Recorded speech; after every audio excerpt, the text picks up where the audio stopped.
He is phoning her for directions. First, you will have some time to look at questions 1 to 5.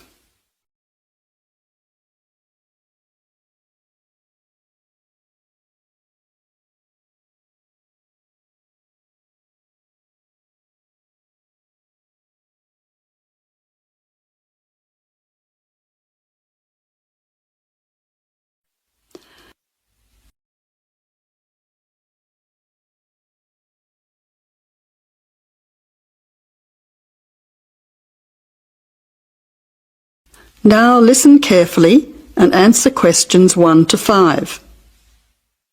Jack has got lost on his way to Margaret's party. He is phoning her for directions.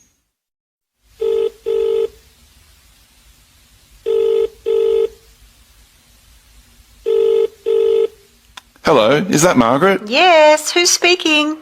Margaret, it's Jack. I think I'm lost. I can't see a signpost and... Jack, so where are you now?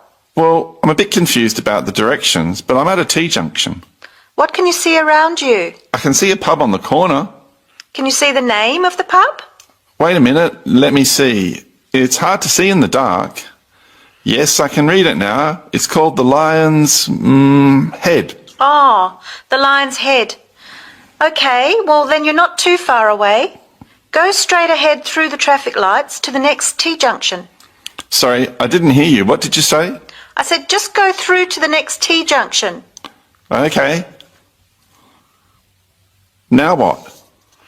Well, there's a park in front of you and a large 2-storey building on the corner. Yes, I can see them. Okay, so now turn left. Hang on, you're coming up the street, so you'll have to turn right. Okay, got it. What's the name of your street? It's Wesley Street, Wesley, number 70. We're the 5th house on the left. You should see a red letterbox and some bushes in front of the house. Okay, 5th house, number 70. I should be there soon. Am I late for the party? It sounds like things are happening there. No, it's only just started. That's good. I should be there in the next 10 minutes. See you soon. Jack hangs up and walks on. 7 minutes later, he calls Margaret again, as he still can't find the house. You now have some time to look at questions 6 to 10.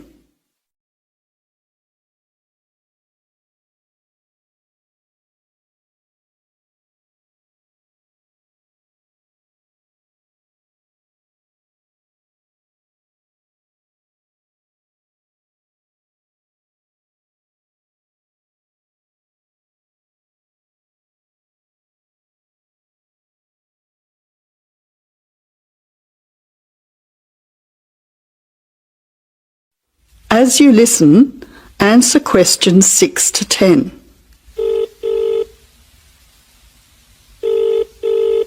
Who's speaking? Hi, Margaret. It's Jack again. Sorry to bother you. Listen, would you mind doing me a favour? Of course, what? Could you tell Mike I have got his camera? I've tried to send him a text message, but it's not going through. Oh, he's not here yet. Oh dear, he said he'd be there early. He might be lost too. Okay, I'll call him. What's his number? 0482 563379. Oh, so that's 0485. No, 0482 563379. Okay, I'll call him right away. But where are you now? Well, I'm in your street, but I still can't find your house. I can't see the numbers very clearly, or a red letterbox. It's pretty dark. I thought you said it was easy to find. Oh, okay, wait there. I'll come outside and get you. All right then, and don't worry about calling Mike. I'll try to call him now. Hang on, there's someone coming down the street. It looks like Mike. Oh, and I can see the letterbox now. It was hidden behind a bush. See you soon.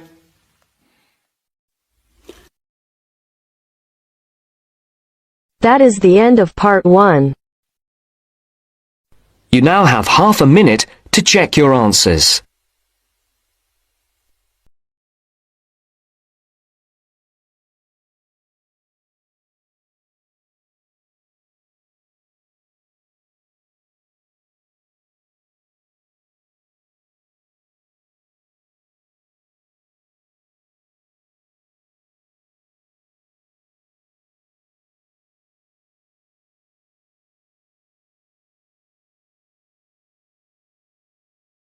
Now turns to part 2.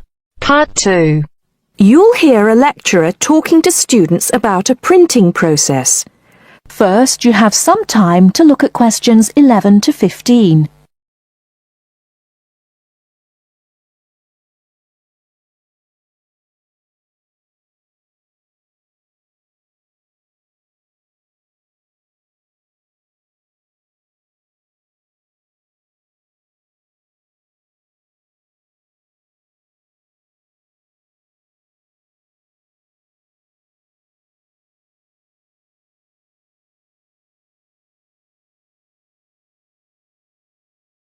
Now, listen carefully and answer questions 11 to 15. As I've made clear in earlier lectures, many different solutions have been proposed to the basic technological problem of getting meaningful marks onto paper. In other words, several different forms of printing have developed over the years, many of which are still in use today for different purposes. This week, I'd like to discuss the rotogravure process. This is one of the most widely used printing processes, and after describing how the process works, I'll be describing some of its industrial uses and the advantages and disadvantages of this form of printing. As the name implies, rotogravure is a form of printing in which large cylindrical pieces of metal rotate, while the paper to be printed passes between them. The paper is held in place against the printing surface by the impression roller. The weight of this roller is one of the factors that affect how much ink is actually transferred to the paper. Remember that this roller does not directly transfer ink onto the paper. The side in contact with the impression roller remains blank, and it's the other side of the paper which is actually the printed side. The impression roller presses the paper against the ink-bearing roller, generally known as the gravure cylinder. This roller is etched or engraved using either a laser or a diamond-tipped etching machine. This creates a large number of tiny holes in the surface of the roller which hold the ink. The depth and size of these holes determines how much ink is picked up from the ink fountain, which the whole printing assembly rests in. How much ink is picked up, in turn, determines the density of the image produced. As it rotates, the lower roller picks up more ink on its surface than is required, and this needs to be removed before contact with the paper.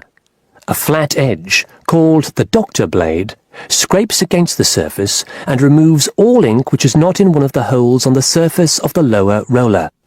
This should lead to a clean image. Before you hear the rest of the talk, you have some time to look at questions 16 to 20.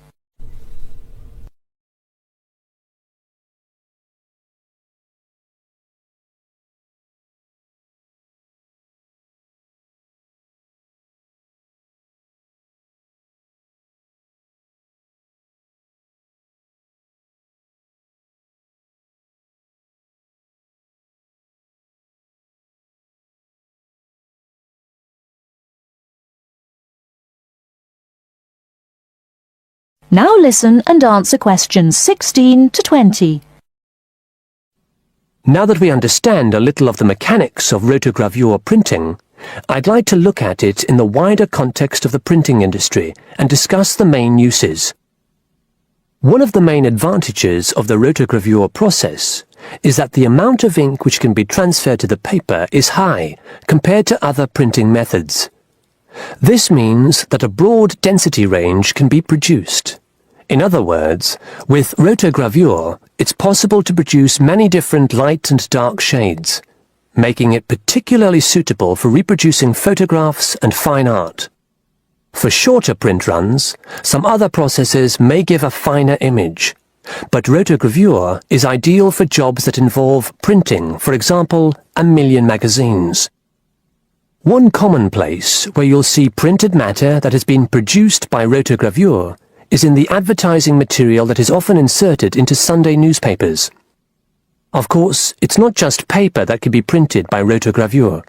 It's a very flexible process, since the rollers used can be made to any size required. Whether it's consumer packaging or large rolls of floor covering that need to be printed, Rotogravure is a relatively cheap, quick method that is used in a variety of industries. This isn't to say that rotogravure is without its disadvantages. Probably the main drawback is the fact that, with large areas of colour, the dots are visible, even without using any kind of magnifying aid. Now, does anyone have any questions about the rotogravure process? That is the end of part 2. You now have half a minute to check your answers.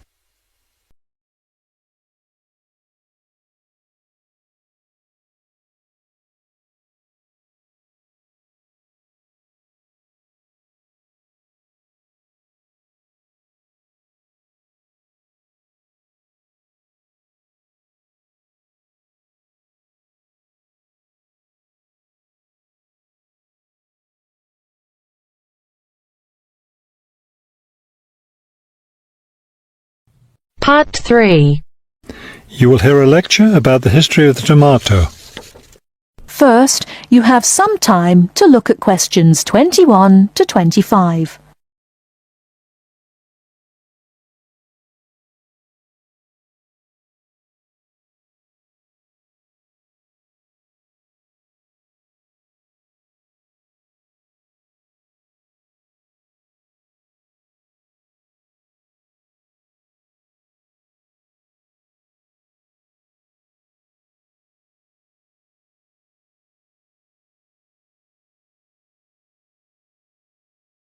Now, listen carefully and answer questions 21 to 25.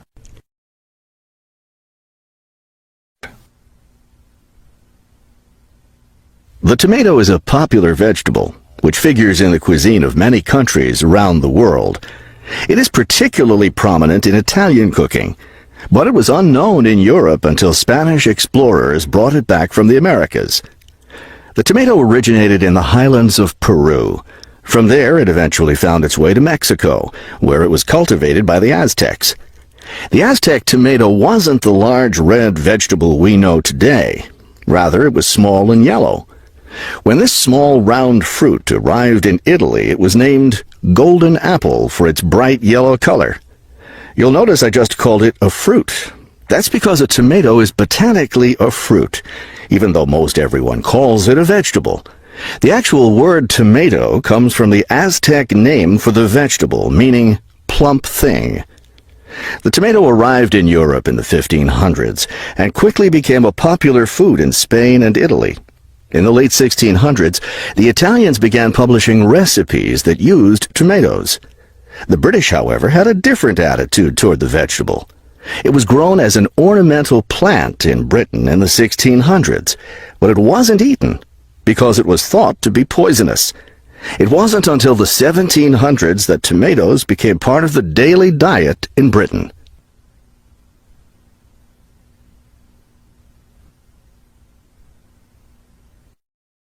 Before you hear the rest of the talk, you have some time to look at questions 26 to 30.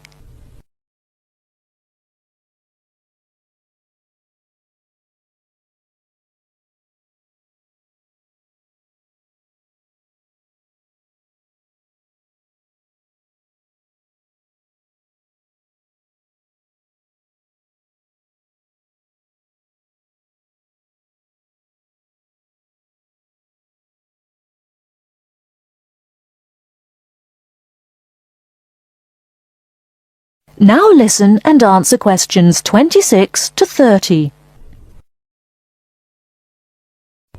In the United States, tomatoes were also used as ornamental plants rather than as food for a long time.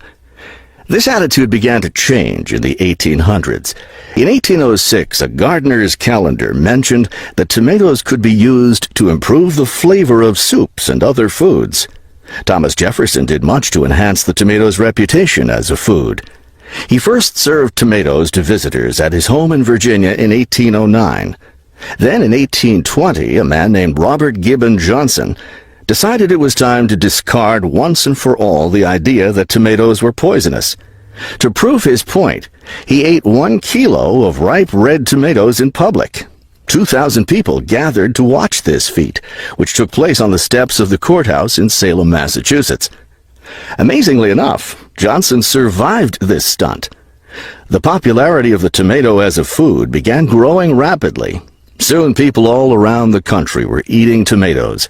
By the 1830s, American newspapers and magazines were publishing thousands of tomato recipes. However, all those recipes involved using tomatoes in some cooked form. Tomato salads and sandwiches were still unknown. It wasn't until a century later, in the 1930s, that it became popular for people to eat raw tomatoes. That is the end of part 3.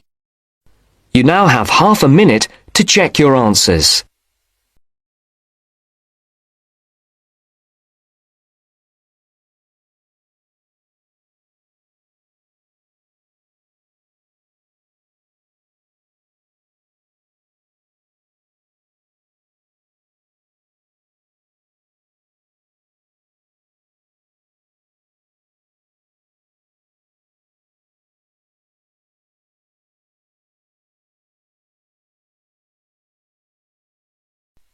Now turns to part 4. Part 4. You will hear part of a lecture about fireworks. First, you have some time to read questions 31 to 40.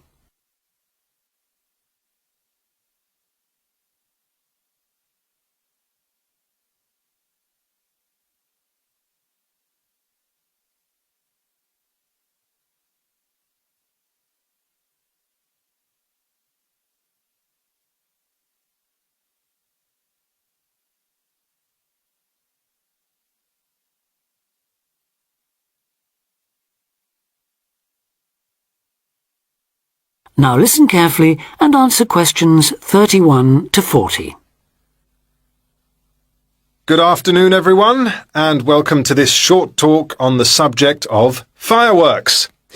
Now, fireworks, as I'm sure many of you know, were invented in China, though there has long been disagreement as to exactly when, or even in which century.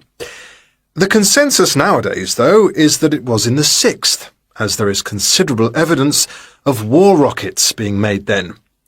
We also know that fireworks were in use by the 7th century in Arabia, where they were called Chinese arrows, reflecting their military potential. It then took a long time for them to spread to Europe. In fact, it wasn't until the 1200s that fireworks made their appearance there.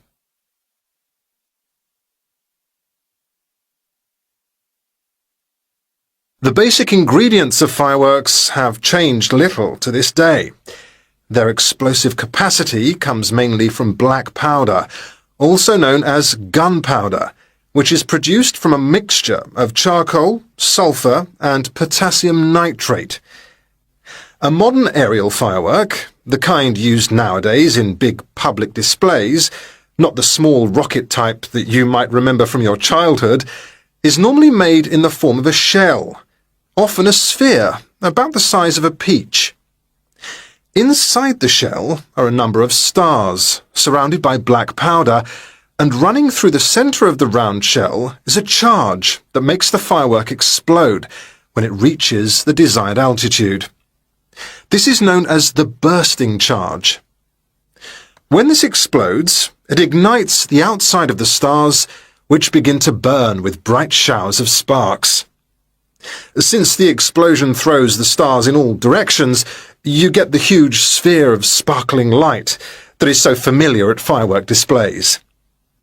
A shell of this kind is launched from a 75mm diameter mortar, which in some ways resembles the type used by the military. The mortar is a steel, or increasingly for safety reasons, shatterproof plastic pipe. This is likely to be 500mm long and sealed at one end. The other end is aimed at the sky, and at the bottom of the pipe, below the shell, is placed a cylinder containing black powder. This has a long fuse, which projects out of the tube.